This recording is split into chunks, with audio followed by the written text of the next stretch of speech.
Hello everyone, ఇలాంటి videos ముందుగా కావాలి అనుకుంటే వెంటనే మా ఛానల్ని సబ్స్క్రైబ్ చేసుకోండి. అప్కమింగ్ రివ్యూలోకి వెళ్ళిపోదాం. ఎపిసోడ్ స్టార్ట్ అవ్వంగానే అరవింద పండంటి ఆడబిడ్డకి జన్మనివ్వడంతో అదే విషయాన్ని చాలా సంతోషంగా పద్మావతి విక్రమాదిత్యకి చెప్తుంది. విక్రమాదిత్య ఆనందానికి అవధులు లేకుండా పోతాయి. మా అమ్మ పుట్టింది, మా అమ్మని చూడాలి అని చెప్పి చాలా ఆనందంగా హాస్పిటల్కి బయలుదేరుతారు విక్రమాదిత్య. ఇది ఇలా ఉండగా అరవిందకి పాపని చూపిస్తారు డాక్టర్. పాపని చూడగానే అరవిందకి అప్పటిదాకా పడుతున్న బాధ, నొప్పి మాయమయ్యి పాపని ఆనందంగా చూస్తూ ఉంటుంది. ఇదంతా మురళి చూస్తూ ఉంటారు. ఆనందపడుతున్నావా రానమ్మా? ఈ ఆనందం ఎంతసేపో ఉండదు. నిన్ను హాస్పిటల్కి అనవసరంగా వీళ్ళు తీసుకొచ్చారు. నొప్పులతో అక్కడే చచ్చిపోవాలని అనుకున్నాను. కానీ ఆడపిల్లని పుట్టించి ఆ దేవుడు నీ తలరాతనే మార్చేశాడు. బామ్మర్ది నా పేరు మీద ఆస్తి రాసిన పౌరాఫ్ పట్టా నీ చేతిలో ఉందని ఇప్పటిదాకా బ్రతికిపోయావు రానమ్మా. ఇప్పుడు నిన్ను ఆ బిడ్డని చంపేయడం గ్యారంటీ. నా చేతులకి మట్టంటకుండా చూసుకుంటాను అని చెప్పి ఇక మురళి ఆలోచిస్తూ ఉంటారు. ఇది ఇలా ఉండగా పద్మావతి లోపలికి వెళ్ళడానికి పాపం చూస్తూ ఉంటుంది. బయట వీడున్నాడు, అలాగే వాళ్ళు కూడా ఉన్నారు. నేను వచ్చానని తెలిస్తే వదిన్ని ఇబ్బంది పెడుతుంటారు. అందుకే ఆయన్ని పిలిచాను. ఇద్దరం కలిసి లోపలికి వెళ్తాము. అత్తయ్యని చూడాలనిపిస్తుంది. వదిన్ని జాగ్రత్తగా ఇంటికి తీసుకొస్తాను. అప్పుడు విక్రమాదిత్య గారికి నేను చేసింది అర్థమవుతుండాది. నన్ను అపార్థం చేసుకున్నారు, కానీ నేను అవేమీ పట్టించుకోను. వదినికి అత్తయ్య గారు పుట్టారు అని చాలా సంతోషంగా బయలుదేరుతుండారు. వీడి బారి నుండి వదిన్ని ఈరోజు కాపాడుకుంటాము అని చెప్పి సంతోషపడుతూ శ్రీనివాస, కష్టాలు ఉంటేనే సుఖం విలువ తెలుస్తుంది. అలాగే ఒక్కరోజు కష్టపడినా వదిన మా ఇంటికి అత్తయ్యతో సహా వచ్చేస్తుండాది. చాలా సంతోషంగా ఉంది అని చెప్పి మనసులో అనుకుంటూ ఉంటుంది పద్మావతి. ఇటువైపు అరవింద పాపని చూస్తుంది. డాక్టర్ని అడుగుతుంది. సిజరేన్ కాదు కదా డాక్టర్, నేను ఇంటికి వెళ్ళొచ్చా అనగానే అదేంటమ్మా, నార్మల్ అయినా రెస్ట్ తీసుకోవాలి కదా అని అంటుంది డాక్టర్. సారీ డాక్టర్, ఎందుకంటే నాకు చాలా హ్యాపీగా ఉంది. నా పాపని నా తమ్ముడికి నా మరదలికి చూపించాలి అని అంటుంది అరవింద. అలా అయితే ఒక 2 hours వెయిట్ చేయండి. అన్ని ఫార్మాలిటీస్ అన్నీ పూర్తయ్యాక వెళ్ళిపోవచ్చు అని అంటారు doctor. Thank you so much doctor అని చెప్పి పాపని ముద్దు పెడుతూ, మనం మామయ్య దగ్గరికి వెళ్ళిపోతున్నాం. కాదు మీ అబ్బాయి దగ్గరికి వెళ్తున్నాం. అమ్మా, నువ్వు పుట్టాక నాకు నిజంగా ఆ జైలు నుండి విడుదల అయ్యింది. నా తమ్ముడు కష్టాలన్నీ పోతాయి. వాడిని జైల్లో పెట్టించేస్తాను. ఆడది మగాడి చేతిలో మోసపోతే అదే పెట్టుకొని అదే దిగులుతో అదే జీవితమని అనుకోకూడదు.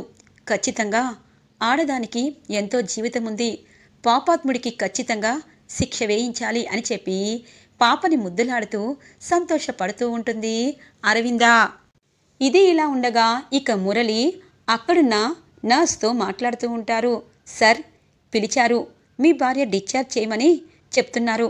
ఇంకొక 2 hours మీకు డిశ్చార్జ్ కూడా చేస్తాము అనగానే, అవసరం లేదు, మీరొక చిన్న పని నాకు చెయ్యాలి, కావలసినంత డబ్బులు ఇస్తాను అనగానే, ఏంటి సార్, ఏం చెయ్యాలి అని అంటుంది నర్స్. ఆ పాపని నువ్వు చంపేయాలి. మీకు తెలుసు కదా ఎలా చంపితే బయటికి తెలియకూడదు అని, అలా చంపేయాలి అని అంటారు. అమ్మో కుదరదు సార్, హాస్పిటల్లో డాక్టర్ ఉన్నారు, పాప చాలా ఆరోగ్యంగా పుట్టింది అని అంటుంది నర్స్. నీకు మణికొండలో 350 గజాల ఫ్లాట్ అనేది కావాలి అంటే ఈ చిన్న పని చెయ్యి అని అంటారు మురళి. సార్ నిజం చెప్పాలి అంటే నేను లేనిదాన్నే, కానీ మీరు ఆశ చూపిస్తున్నారు. పాపం పసిపాప అన్నా నిజంగా ఎన్ని రోజులు ఇక్కడ కష్టపడితే అంత మనీ వస్తుంది. సరే సార్, ఎవరికీ డౌట్ రాకుండా నేను చేస్తాను. మీరు మాత్రం ఎవరికీ డౌట్ రాకుండా తనతో ప్రేమగా ఉండండి అని అంటారు ఇక నర్స్. అలాగే, నువ్వు ఆ పని చెయ్యి అని చెప్పి నర్సుని లోపలికి పంపిస్తారు మురళి. ఇక అదంతా హాస్పిటల్లో ఉన్న అరవిందకి వినిపిస్తుంది.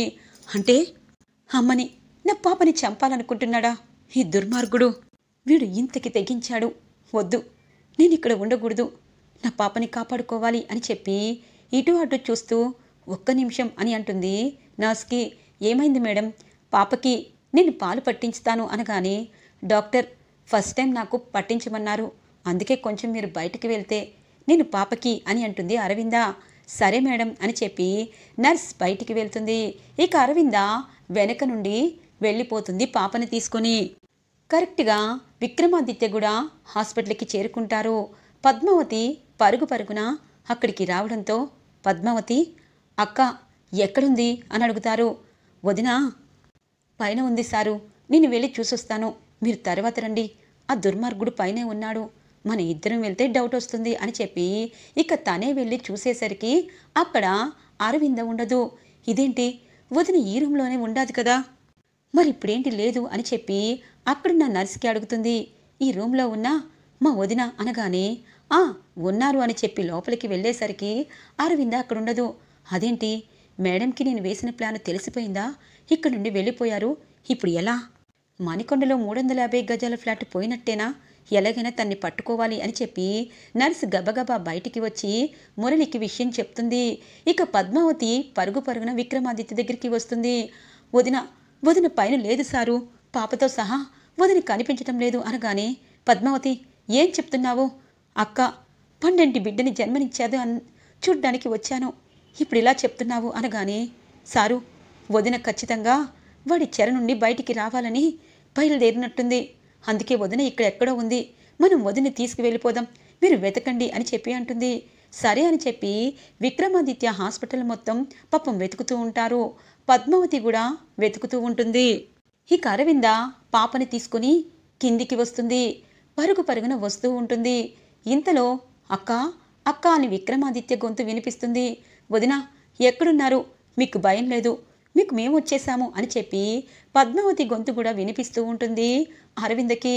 ఇక కరెక్ట్గా విక్కీ అని పిలిచేలోపు మురళి కిందికి వస్తూ ఉంటారు.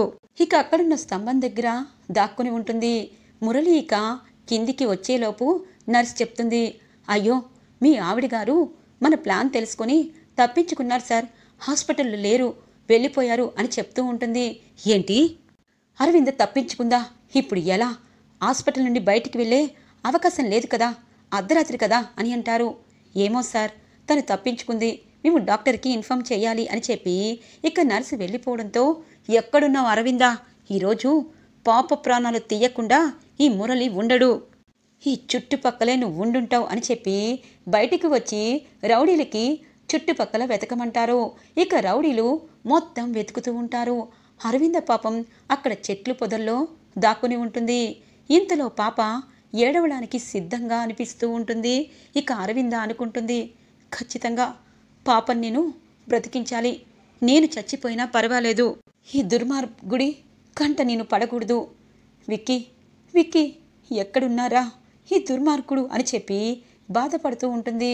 ఇంతలో మురళి అక్కడి నుండి వెళ్ళిపోవడంతో మెల్లిమెల్లిగా అక్కడ విక్కీ పెట్టిన కారు దగ్గరికి వస్తుంది. పాపని ఆ కారులో సీటు బెల్ట్ సరిగా పెట్టి పాపని దానిలో వదిలిపెడుతుంది. ఇక రౌడీలకి అంతా వెతకడం చూసి అరవింద కనిపించడంతో అరవింద వాళ్ళ చూసేటట్టు అక్కడి నుండి పరుగు పెడుతూ ఉంటుంది. సార్ మేడం పరిగెడుతున్నారు, మేము పట్టుకుంటాము అనగానే, వెళ్ళండి, దాన్ని ముక్కలుగా చంపేయండి, నన్నే ఇంత మోసం చేస్తుందా అని చెప్పి అంటూ ఉంటారు మురళి. ఇక ఆ కారులో ఉన్న పాపని వాళ్ళకి కనిపించకుండా తనని తను బలి చేసుకోవడానికి రోడ్డుపై అర్ధరాత్రి బాలింత అయిన అరవింద పరిగెడుతూ ఉంటుంది. పాపం తన ప్రాణం అనేది విలవిలా కొట్టుకుంటూ ఉంటుంది అరవిందకి. ఆయన పరుగు ఆపదు. హాస్పిటల్ మొత్తం వెతికాక కారు దగ్గరికి వస్తారు విక్రమాదిత్య, పద్మావతి. అక్క ఎక్కడికి వెళ్ళింది, ఈ దుర్మార్గుడు ఏం చేసుంటాడో, అంతా నీ వల్లే వచ్చింది పద్మావతి అనగానే, చూడండి సారు, వదిన క్షేమంగా ఉండాలని ఇదంతా చేస్తున్నాను, వదిన ఖచ్చితంగా ఇక్కడో ఎక్కడో ఉండుండాది, మనం వెతికి పట్టుకుందాం సారు, త్వరగా వెళ్దాము అని చెప్పేసరికి రౌడీలు ఇక కనిపిస్తారు పద్మావతికి. మురళి కూడా కనిపిస్తారు. ఏంటి బామ్మర్ది, మీ ఎక్కని నీ దగ్గర పెట్టుకున్నావా అనగానే, ఒరే మర్యాదగా వదిన్ని వదులు అని చెప్పి అంటుంది పద్మావతి. ఇటువైపు విక్రమాదిత్య వాణ్ణి కొడుతూ ఉంటారు. అయ్యో విక్కీ, నీకేమైనా పిచ్చా? మీ అక్క మీ అమ్మని కనిందన్న సంతోషంతో ఎవ్వరికీ లేకుండా వెళ్ళిపోయింది.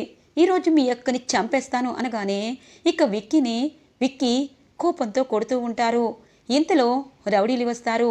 సార్ తను ఇక్కడున్న చెరువులో దూకేసింది సార్ అని చెప్పడంతో విక్రమాదిత్య గడగడ వణికిపోతూ, ఒరేయ్, నా అక్కని చంపుతావా అని చెప్పి వాణ్ణి బాగా చితక్కొట్టి పరుగున అక్కడికి వెళ్తారు. చెరువులో ఇక చీకటిగా ఉండడంతో ఏమీ చేయలేక ఇప్పుడేం చెయ్యాలి? అక్క చెరువులో దూకేసిందా? అక్క అక్క అని పిలుస్తూ పాపం బాధపడుతూ ఉంటారు. ఇంతలో ఇక పోలీసులకి ఫోన్ చేస్తుంది పద్మావతి. ఇక పోలీసులు రావడంతో విక్కీని అలాగే ఇక అక్కడున్న రౌడీ మూకని అరెస్టు చేసి తీసుకుని వెళ్ళిపోతారు. అక్క ప్రాణాలు ఎందుకు వదిలావక్క? ఈ తమ్ముడు వస్తాడని అనుకోలేదా? ఈ చెరువులో ఎందుకు పడిపోయావు అని పాపం విలవిలలాడిపోతూ ఉంటారు.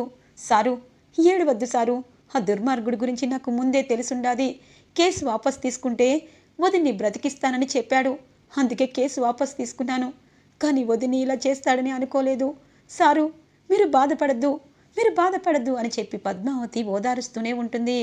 కరెక్ట్గా కారులోండి పాప సౌండ్ వినిపిస్తుంది పద్మావతికి.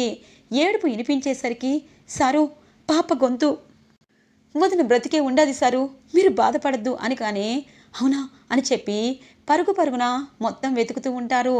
అక్క అని గొంతు పిక్కటిల్లేలా అరుస్తూ ఉంటారు విక్రమాదిత్య. ఎక్కడా కనబడదు. ఎక్కడి నుండి వస్తుందని పద్మావతి చూడగానే కారులో పాప వేడుపు వినిపిస్తుంది. పాపం అరవింద పాపని కారులో వేసి అలాగే 2 దుండులు పెట్టేసేసి ఇక తనకి పాలపీకని నోట్లో పెట్టి అక్కడి నుండి పరిగెడుతుంది.